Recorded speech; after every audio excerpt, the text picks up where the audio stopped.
Hello everyone, and welcome back to my channel. I'm Sarah and this is my home basement pottery studio.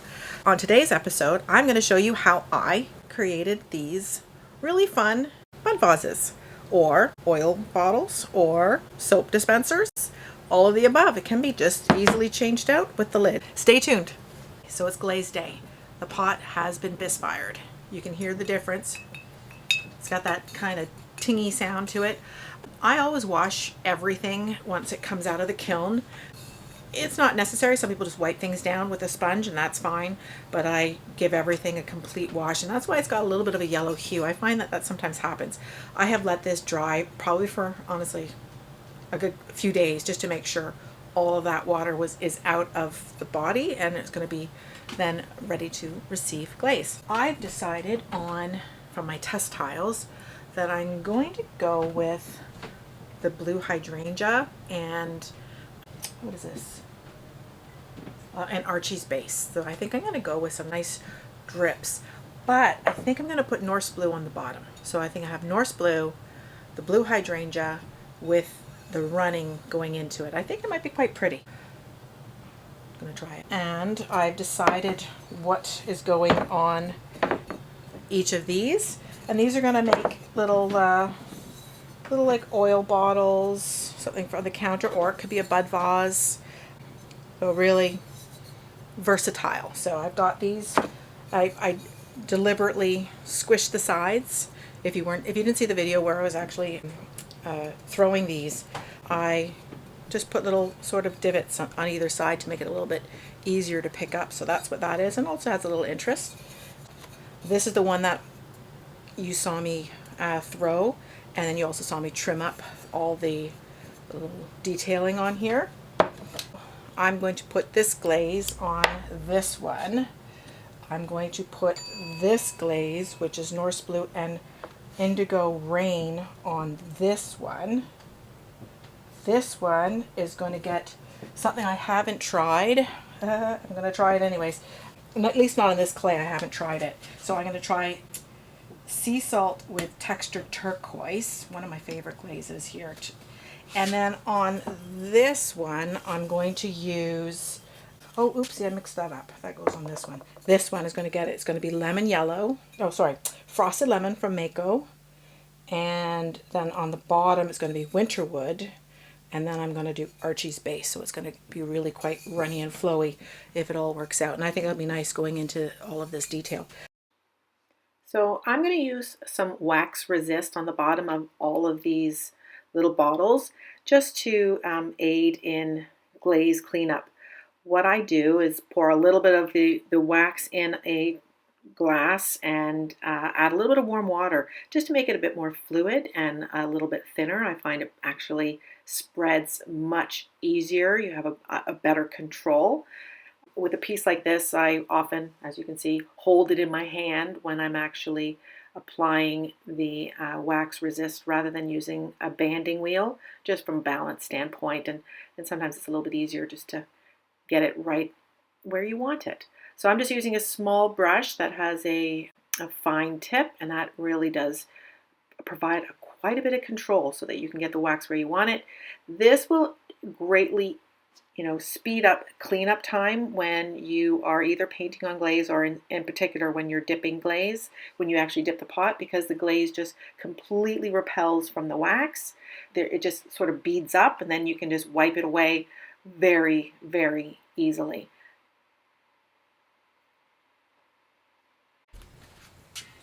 So this is one of my favorite glazes. I use it a lot. That's why I have it actually in a dipping and a format. So with the Norse blue, I'm going to use it as a liner inside all of these bottles or vases. It will be compatible with all the exterior glazes that I'm choosing. Because I'm trying to watch the camera at the same time, I made a bit of a mess, so I'll have to clean that up.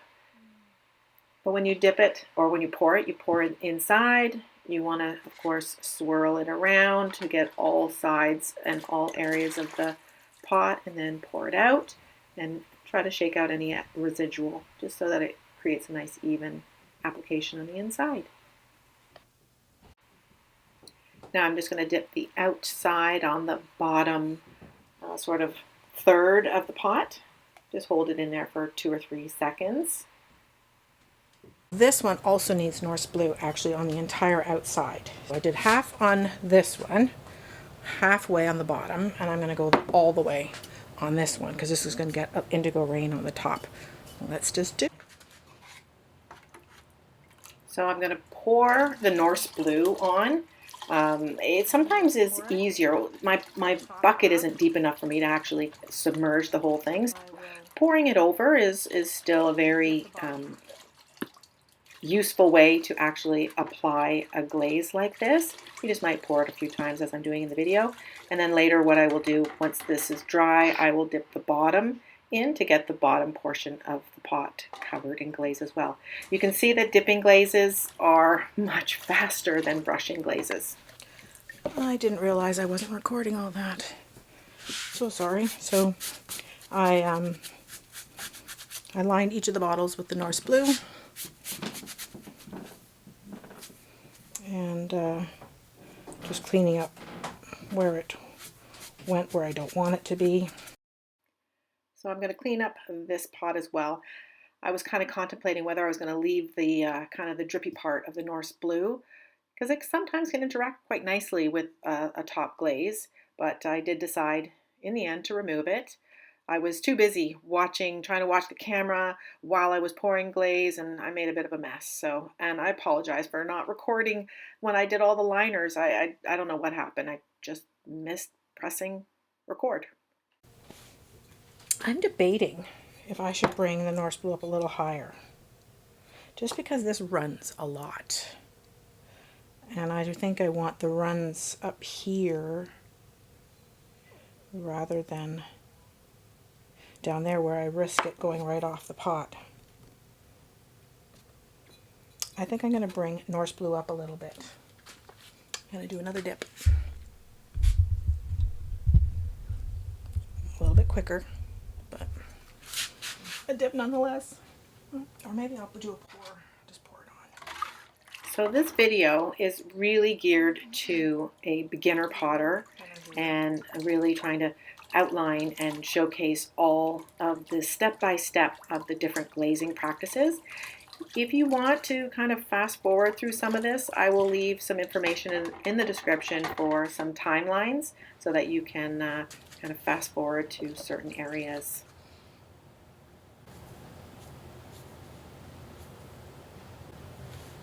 Yeah, I think that's going to be better. So I'm going to let this dry a little bit more before I go putting on more glaze and charge my battery, and we will be back. Okay, I think I've given these enough time to dry off. Got my banding wheel out, got a big sponge that's slightly damp. I've got my water with a littler sponge that I will change out frequently, and a variety of brushes. My brushes of choice are of course fan brushes. These are, in my opinion, the best. They're easy to manipulate and work with. I'll also use these, but I find they often, like, you get some hairs. I'll use these as well, but these are my go-to. I like these. I bought these at I don't know, an art store, and I'll use these as well, but I much prefer the natural bristle and the full bristle brush. It just applies more glaze where you want it. I said I was going for this effect, but up on the top, and I want it to run into the Norse blue. Never done this necessarily combination together, but we're going to try it. But this is what it will look like at the top. I know that's how it will play out because I have tested it. So now we're going to do this is Blue Hydrangea. It's by Mayco. It's a crystal glaze. You want to make sure, of course, that you really shake them up to get the crystals, because all the crystals sink to the bottom. So you want those to get on your pots. So with my brush, let's see if I can do this. You really want to stir it right up. Get your brush right in there. So really make sure you get the crystals right from the bottom. You can see them. You want to load them up on your brush. and get them on there. So I'm going to apply it to the top, and you can see how the crystals are being left behind. And I'm going to do 2 coats of this particular glaze. I want the 2 to overlap in a natural yet random pattern. You know what I mean? That whole, I don't know, wavy and just have interest to it. I want to make sure it's all nice and evenly applied. That's where the banding wheel comes in play. It does make it a lot easier. Make sure you get your rim.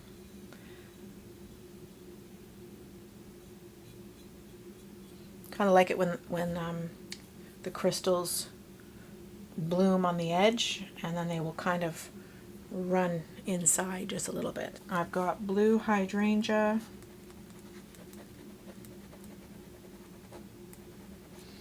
one coat. Set it aside. Let's do the top first. This has quickly become one of my favorite glazes. It is so pretty. I need to order some more. I'm brushing on the frosted lemon, which is a Mayco glaze. I'm using the fan brush, as you can see. Load up your brush. Make sure your brush is fully saturated. You never want to feel your brush dragging on the pot. It really should flow quite smoothly, and that's how you get it. You know you're putting enough glaze actually on your pot. A banding wheel, of course, is very helpful. In this instance, I'm going halfway down the pot, and now I'm going to apply the winterwood up to meet the frosted lemon. Normally, and I kind of made a mistake, I would have preferred to have applied both coats of the winterwood first and then come back and applied 3 coats of the frosted lemon to meet up with the winterwood. You can see the foot of my pot, how the wax resists, just the glaze just repels from it. So it really does speed things up. If you've got a pot with some detail, if you're going to be dipping your pot. There are times when I will not use wax because I just don't like the smell of it in my kiln. But in this instance, I think it's a good idea just to, because there was all that detail I had, it just makes more sense. Trying to clean out glaze out of those lines is no fun. So I'm bringing the winterwood up in just sort of a random and organic application, overlapping the frosted lemon. I will do 2 coats like this, and like I said, come back and do 2 more coats of the frosted lemon on the top. Just make sure that the product is evenly dispersed. There's no drips where you don't want them.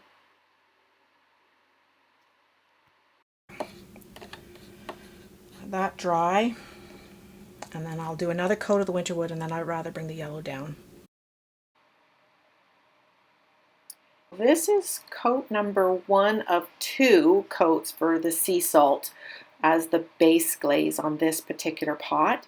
It is another crystal glaze. You can see those little bumps in the glaze itself. Those are little crystals that are going to bloom in the kiln under the heat, and it really makes some lovely movement. This particular glaze as a base glaze looks absolutely stunning with quite a few other glazes on top. So this is my first coat. Just make sure you get it on everywhere. And again, you can see how that wax resist on the bottom it's going to make my life very easy when it comes to cleanup. So we'll do another coat once this dries. 1. Put that aside. Sea salt 1. This bottle is getting the Indigo Rain, which creates this lovely drippy effect. Here's a good example of what the combo looks like, but on a darker clay body. I'm going for this same effect. I don't want to show the white clay in this particular pot, so I will dip the bottom of the pot again just to make sure that the Norse blue goes right down to the foot. What I'm doing here is loading up my brush, making sure that I mix up, of course, the Indigo Rain so that you pick up lots of the little crystals, those little chunks there. they will bloom and create beautiful effect on top of this Norse blue. On its own, Indigo Rain kind of just remains matte, and those little specks kind of stay put. But in conjunction with some glaze, when it's on top, it really does create some beautiful flowing patterns. All right, so this pot is getting the second coat, I should say, of the blue Hydrangea.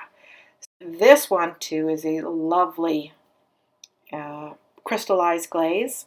I'm brushing now sort of in the opposite direction from my first coat, which I did horizontal, and I go on and brush it vertically just to make sure that you get a really smooth application on your pot and don't leave any streaks. Okay, so now this particular pot, I'm going to apply the second coat of sea salt. And I'm just going to apply it all over evenly just so I get 2 fluid coats. Saturate your brush, making sure that you apply it evenly all over so that you don't have any thin spots. You don't want the base, well, I mean, you could, that's an effect in and of itself. I don't want to really see the clay body peeking through the glaze. I'm going for a full coverage.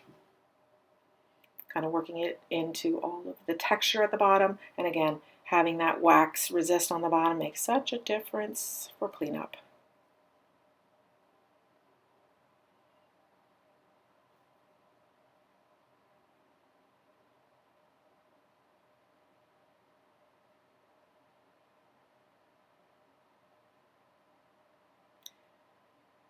This is where I realized that I was not using the right glaze there.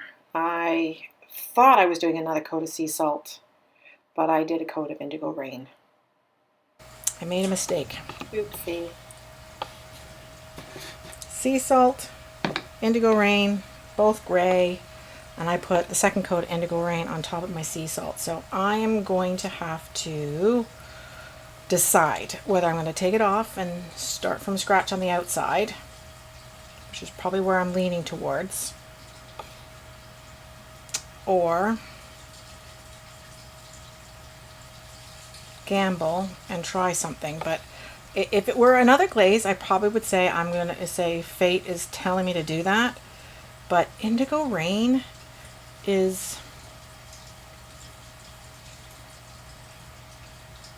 can be, how should I put it, a bit strange on its own sometimes. Like, I've had some bad luck with it. I've had some pieces where I've not really liked the look of it. And they're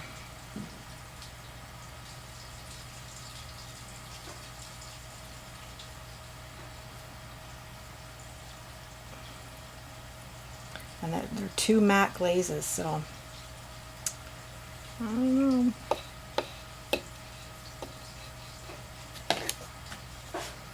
That's going to get Norse blue on the bottom again. So that's 2 Indigo Rains. 2 Indigo Rains, 2 blue Hydrangea. I'm going to be putting on Archies base and Archies. Nope, that's going to be done once I do the bottom. And this one's going to be getting Archies base. So let's get another winter wood on here.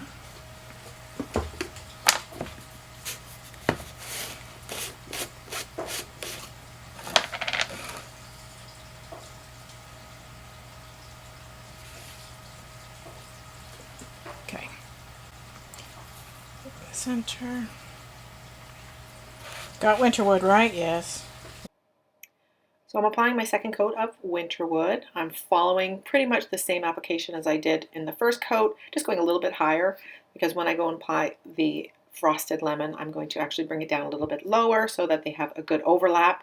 When you put anything on top of winter wood, it really does help it move. It creates some beautiful effects. So I'm trying to coax that out, and then I'm going to get a little bit even more by applying the Archies base. I'm still thinking about my mistake that I made. I'm going to see if I can dig up the test tile that shows Indigo Rain on top of the sea salt.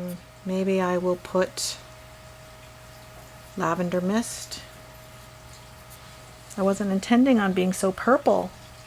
I really wanted some green, because I don't know how I feel about that going through it, unless I put a blue with it.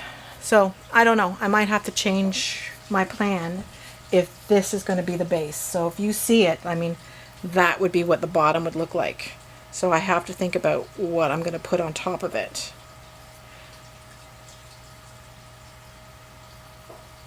Think about it. I'm going to do a little research and think about it a little bit more, what I'm going to do with it. So that's going to settle.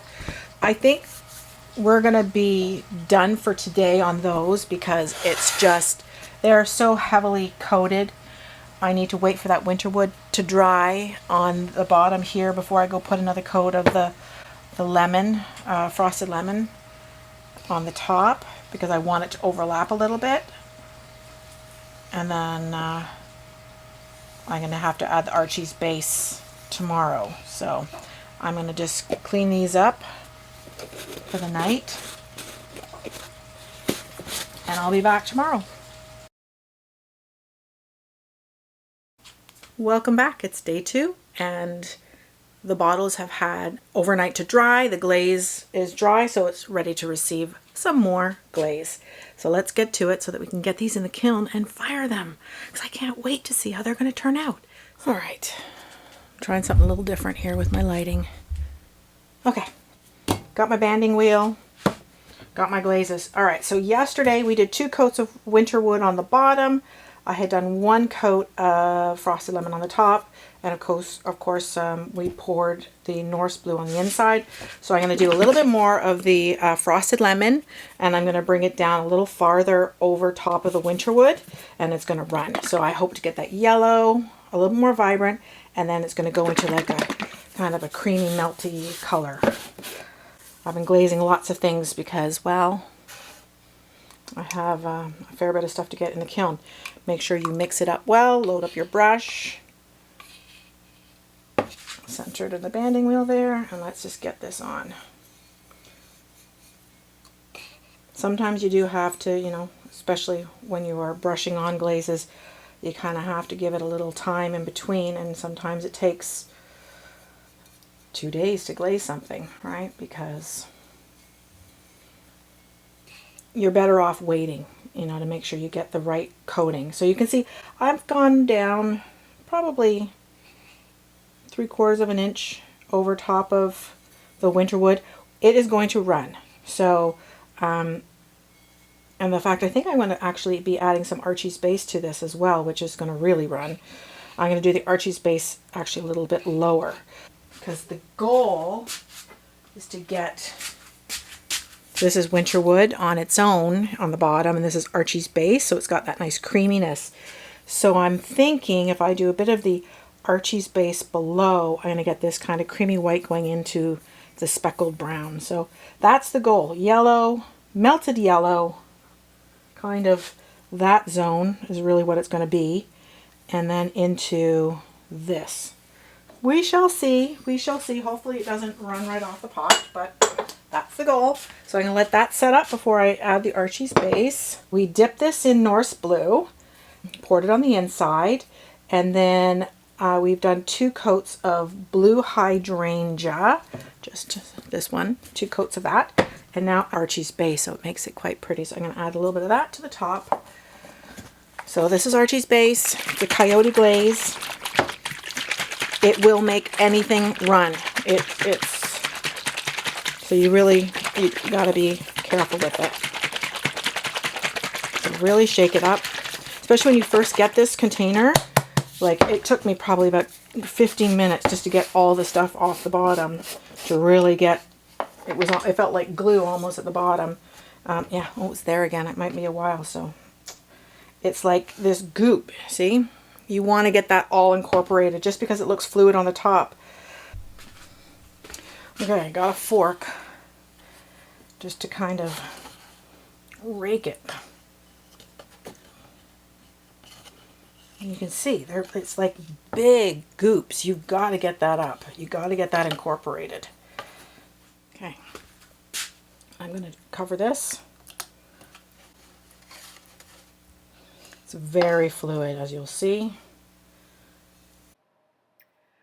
Sorry about this camera angle. I had adjusted the camera to show myself stirring up the Archies base there, and I forgot to readjust it. I figure it out in a moment, so I apologize. Just hang on with me. I'm still learning camera angles while trying to actually do my work. It really does slow things down a little bit, but bear with me. Of Archies base, we're going to mark that down. So we got 2 of that, we got 1 of this. And I put a lot of thought into my dilemma from yesterday, because remember I made a mistake and I did 1 coat of, I ended up doing on this one, 1 coat of sea salt and then 1 coat of Indigo Rain because I grabbed the wrong container. Oops, we're going to bring that up. Oh shoot, you didn't get to see any of that, did you? Bad on me. Forgetting to look back at my camera. Come on. All right. Yesterday, I made the mistake. I did a coat of sea salt and a coat of Indigo Rain. My intention was to do 2 coats of sea salt with then textured turquoise on top. And then I was deciding whether I was going to wipe it off and start again. And I am going to throw caution in the wind. And I'm just going to try it. I'm going to go for it. I'm just going to put the textured turquoise on top. Cross my fingers that we have a success. Because you never know. Sometimes these are pleasant surprises. Could also be a devastating mess. But we won't know unless we try, right? So I'm taking a rest today. Textured turquoise, which is one of my favorites. It's such a beautiful glaze. Alone, in conjunction with other glazes, it is just a gorgeous color. I'm going to take it down to here, because I don't know how much it's going to actually flow. So I'm just going to put on my rim. Have any of you accidentally put the wrong glaze combo together and then either were pleasantly surprised or maybe very sad that you had actually went through with it? Please make a comment below, share some of your findings. Salt, Indigo Rain, texture, turquoise. 1. So all I'm going to do is dunk it in. Remember, it's already waxed. Just dunk it. Like so. That's going to fill in that. I'll just wipe the bottom of this. So this is Coyote's. It's called Archies Base. And it is lovely. It's that one I remember it took me forever to get it off the bottom of the pot. Well, it happened again, so you have to stir it. You got to get that kind of, it's all a little gummy almost, and you want to make sure it's very, very fluid, right? I typically will take some of it off there, and I'm going to apply it not all the way to the top, but just a little bit higher here, and we're going to get some nice smooth runs there. I think it should look kind of pretty. Actually, you know what? I'm going to do a line maybe right below. Oh, do I want to? I'm going to get a little bit more on here for my first coat. By dabbing your brush will load up the glaze a little bit thicker. Yeah, I'm going to do it there. So we're going to have a little bit of the run. I think I changed my mind. Actually, I was going to keep that all yellow, wasn't I? Duh. I'm going to add a little bit right in here. Just along that bottom so that it goes a little bit more runny there. You can see it even runs in its in this state. Sometimes I leave it upside down to dry because I don't want it to run too much. So I often will do that while it's drying to control some of that. All right, so that's the first coat. I'll let that dry for a little while. And then I believe this one, so I got to write it down on my list here. All right, we're going to write on our paper here, Archies Base. And I did 1 coat of that. So we've got 3 Frosted Lemon, 2 Winterwood, 1 Archies Base. That was on that last pot. This pot, I had dipped in the Norse blue, and then I did the blue Hydrangea. They overlapped, and now I've done the Archies Base. So from my tests, Archies base and blue hydrangea do some magic. So I'm going to coax out a little more magic on here. So I'm going to add a little more of the Archies base to the top of the pot.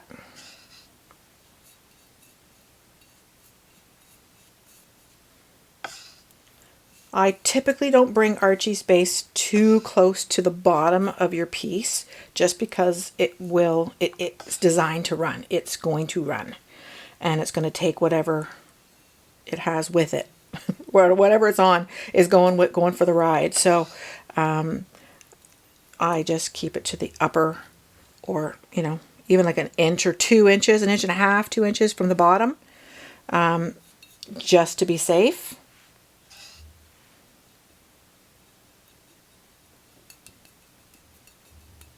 All right, so that one will be 2 coats of the Archies base. I'm going to do that, and so that's done. We did the Norse blue dip. So I did the Norse blue dip, so that's that one. And I want to, because I'll take a picture before this goes in the kiln. I will take a photo of these with what I've done.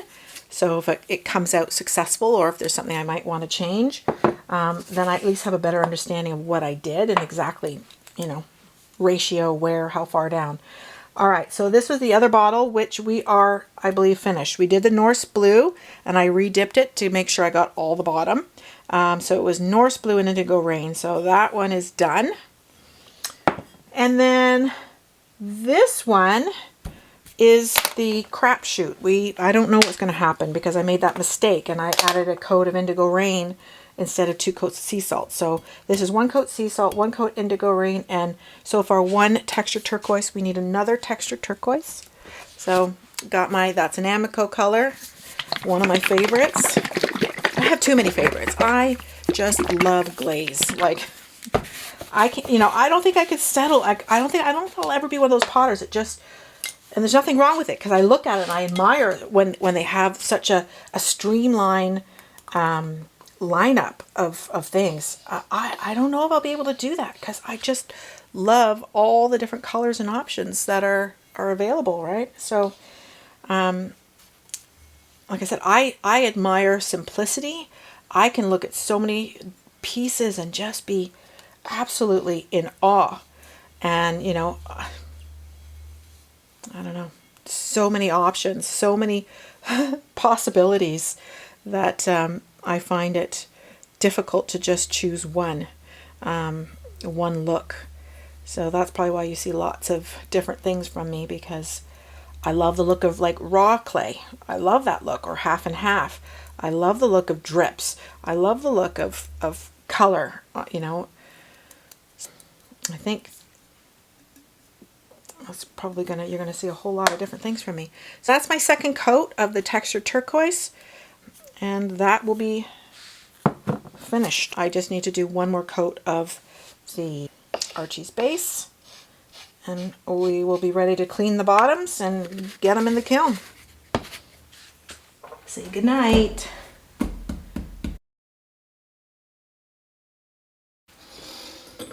Okay, oh, that turned out okay. That was,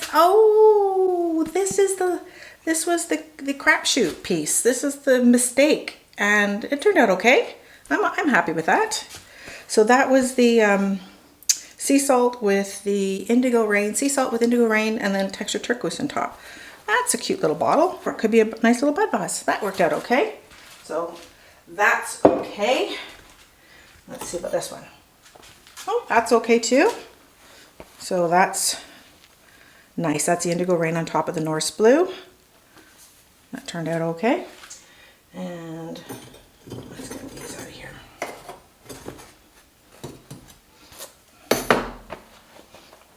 Ooh, that's pretty. That turned out nice too. Okay, so this was the blue hydrangea with Archies base going into the Norse blue. Oh, isn't that pretty? That's very nice. That's a nice looking bottle. And okay. Oh, look at that. It dribbled down, but didn't stick to anything. So I raised it up enough. I'm going to sneeze. But that's actually very pretty. I do like that. Very delicate looking, huh? So I'll sand that. That'll work. That'll be fine. That's a nice little bottle. Here we go. That one, how pretty is that? You can see the inside a little bit. I don't know if you can see all the way inside. It might be a bit difficult. So that's Norse blue on the inside. Norse blue, I think I dipped it about that far in the Norse blue on the bottom, on that lovely carved texture. And then the top is blue hydrangea. And then I did Archies base, which made it all nice and creamy. So it's a really nice, it looks nice the way it runs into the Norse blue. And then I have this, oh, I'll do that the last too. This one was, and the way it dribbled, it still stays level when you actually put it on. So I'm debating on whether I'm going to sand it or not. I don't know, because it actually, they're evenly dribbled all the way around. So I don't know, we'll see. So this one was, I think, winter wood on the bottom, about that far. And then I did the frosted lemon on the top, which overlapped the winter wood. So winter wood, frosted lemon. And then I did a couple of just random bands of Archies base, which helped to make that run. And then, of course, I got a little extra run on the bottom. So we'll see. I think that turned out really, you can see look at the lilac that comes out of that frosted lemon. It's interesting. And the speckling up here, I'm not sure where that came from, because this clay is not really a speckled clay, but it's still pulled a little bit inside there. So I like the texture with it, so that turned out well. Now this was the accident that I went and threw caution in the wind, so we can see that a little bit better. Ta-da! It turned out okay. It really did. You can see a little bit of the indigo rain, those little bluish purpley lines. That's quite nice. So it was Norse blue. All the bottles got Norse blue on the inside as my liner. I did the sea salt all over, and I did a coat of indigo rain. And then this is texture turquoise. And you can see still some of the speckling of the sea salt. That's what this glaze does. Those aren't pinholes. It's just got these little crystals in there. So that's quite pretty, cute. Nice little flower on top going in there, you know, for springtime. Sitting on a windowsill with some flowers. Are you ready?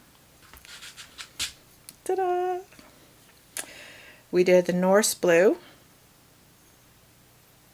We did indigo rain. So that's all that is. Norse blue and indigo rain. Nice, simple, easy glaze texture. The indigo rain does this all on its own. These white, lovely drips. Quite pretty. So I'm glad that these all worked out nicely. Note to self, I got some of my measurements wrong, and I got some of my measurements wrong, and I should have made the hole a little bit smaller. My intention was for oil stoppers to go in there. I have these lovely little oil stoppers, right, to go in, and then it's perfect for on the counter or on your, so that was my goal. It didn't shrink as much as I thought it would. I needed to make it smaller, probably by at least 1/4 of an inch, if not a little bit more, and that's the case for all of them. None of them fit. They are going to be vases, and or I do have these nifty little things. I just have to cut this to height.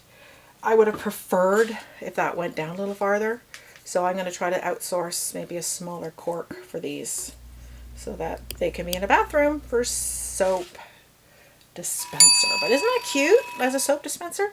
So I'm just going to outsource a smaller version of this and see if that's available, and if it is, I'll let you guys know about it. But as it stands right now, it will be vase. Little bud vase. I think they're quite pretty as a bud vase. So thanks for watching. Stay tuned for the next video. Take care. Ciao.